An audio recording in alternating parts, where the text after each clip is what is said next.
ಶ್ರೀ ಗಣೇಶ ಶಾರದಾ ಗುರುಭ್ಯೋ ನಮಃ.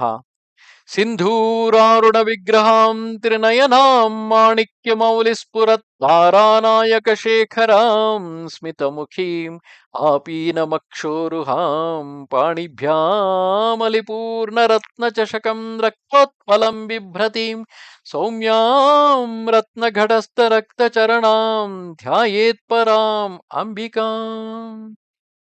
Welcome to all for this session on Lalitopakhyanam. In the last chapters, we were listening to the story that was told by Hayagriva, and in that story, Indra was inquiring about the sins with Brihaspati, and Brihaspati went on to tell him how if adultery, when it is committed with the woman or the man with whom they are not married, is always becomes a sin, and it will be wiped off only if you perform the fasting and the japa. And there are certain pairs where if mating is done between them, it is a sin which has no expiation. And later he went on to ask him about the food intake. Then Brihaspati told him, whenever you are receiving the food, if it is first offered to Deva and Devi and with a proper mantras, and then if it is accepted, if it is received, if you eat it, it will not be considered as a sin. And then he went on to ask him what sin he had committed, because of which he lost his kingdom, for which Brihaspati told him that you once killed the Brahma's son Vishwarupa, who was appointed as his guru. So both Guru Hatya as well as Brahma Hatya. So because of that reason, you are suffering this. Though in the earlier days it was distributed among the women to make them suffer during the menses, and then for the trees to bleed with the rasa when they are cut, and with part of the earth becoming arid. So, though it was distributed in the course of time, you are supposed to suffer it as per the words of Brahma. And so now Malakasura had attacked the Svarga loka and had occupied it. Now Indra, along with all the Deva and Devis, he went to Brahma, and along with Brahma, they all together came to Keshava, asking him for the remedy. And now Lord Vishnu is giving the remedy.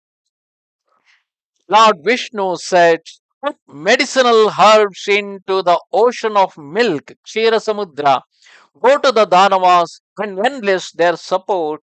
Immerse the mountain Mandara Giri in the ocean and twist the snake Vasuki as a churning rope around Mandara Giri, while I support and uphold the mountain over my tortoise, that means Koorma forum. Let the Danavas hold on to the heads of Vasuki, while the Devas the tail, and turn the ocean vigorously to and fro. First of all, try now to win over the Danavas by suitable words. Tell them it is an easy job for them, but that the result would be highly beneficial, yielding nectar which confers immortality on all those that who drank it. The Danavas will agree, hoping to steal the nectar away from you by force. I will see to it, however, that they do not get a chance to taste the nectar. You, Devas, shall partake of the nectar and attain immortality, besides becoming more powerful than the Danavas. So, thus Vishnu had given them a plan to churn the Milky Ocean along with various herbs, so that by churning they will get the nectar, and by drinking that nectar they can become immortal. Hayagriva went on to continue the story. O Agastya, having been thus instructed by Lord Vishnu, Brahma and the Devas went to the Danavas, and with appropriate promises secured their willing support.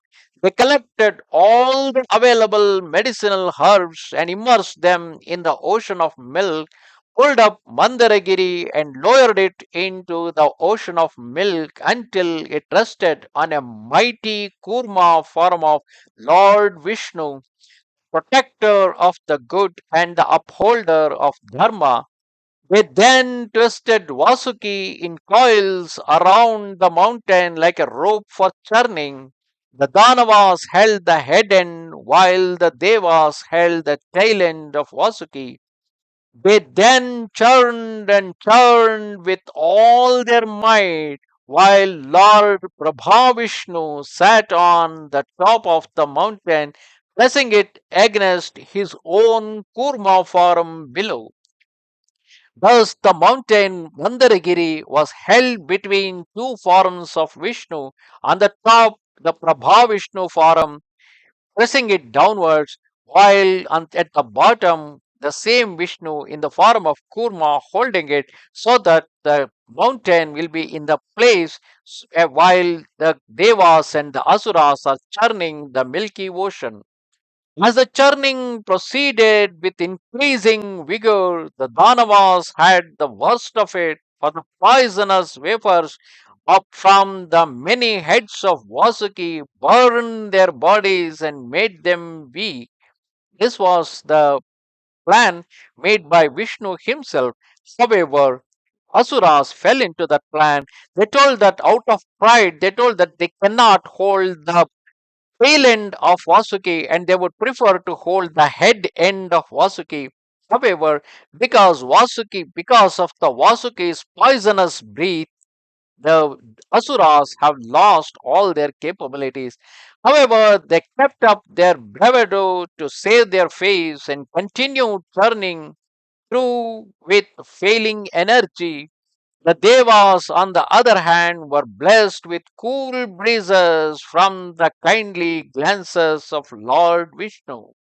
Besides upholding the mountain as a tortoise and pressing down its tip in another form, Lord Vishnu also moved amid the Devas and kept encouraging them. In the form of a bright lit light or effulgence, he supported and sustained Vasuki also. He also saw to it that the Danavas were not disheartened, so Lord Vishnu was thus practically everywhere controlling the entire operation in all its ramifications. So Lord Vishnu was not only holding the Mandaragiri, he was also sitting on top of Mandaragiri, pressing it down to keep that Mandaragiri in place while churning. Not only that, he joined among the Devas and he also joined among the Asuras, so that the Lord Vishnu himself was pulling Vasuki in all the directions, in both the directions, in order to ensure the churning will complete successfully. Witnessing the ocean of milk thus being churned by the cooperative efforts of both Danavas and the Devas, the Siddhas who moved invisible about the sky were greatly surprised and marveled at the unique sight. While they were thus wondering what it was all about, they saw Varuni Devi Surabhi Kamadhenu arises out of the ocean and stand in front of the Danavas, who did not bother to welcome her. So they then thenceforward came to be known as Asuras, because they rejected the Varuni Devi, who is the goddess of Sura. It is Sure. So since they rejected her, they are called as Asuras, because they did not accept or take the Surabhi as well as the Sura from Varuni Devi. So, because of that reason, they are called as Asuras. And since Surabhi was accepted by the Devas, they are called as Suras. Then Varuni Devi went over to the side of the Devas, who welcomed her joyfully in obedience to Lord Vishnu's secret signal to them with his eyes.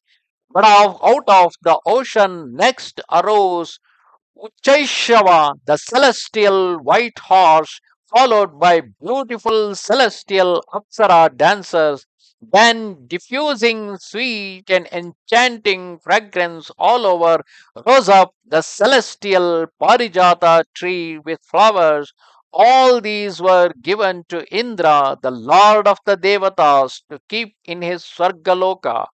Next appeared the moon, whom Hara took for his adornment. The Shiva took him as an adornment on his head. Then there arose poisons which the Nagas imbibed, that which could not be assimilated with them.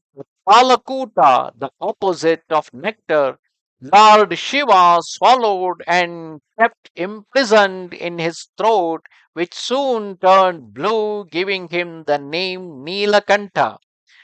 This was that means before the arrival of the nectar, the most dangerous poison called as Kalakuta poison arrived, which the Shiva himself drank it and imprisoned it in his throat so that his whole throat turned to blue color and he is named as Nilakantha.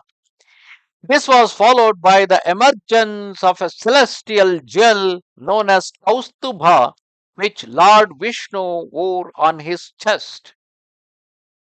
Then arose the wonderful medicinal Vijaya, a Mahaushadhi which Bhairava accepted. Soon after, to the extreme joy of Devas and Asuras alike, there emerged Dhanvanthari holding the vessel of nectar in his hands.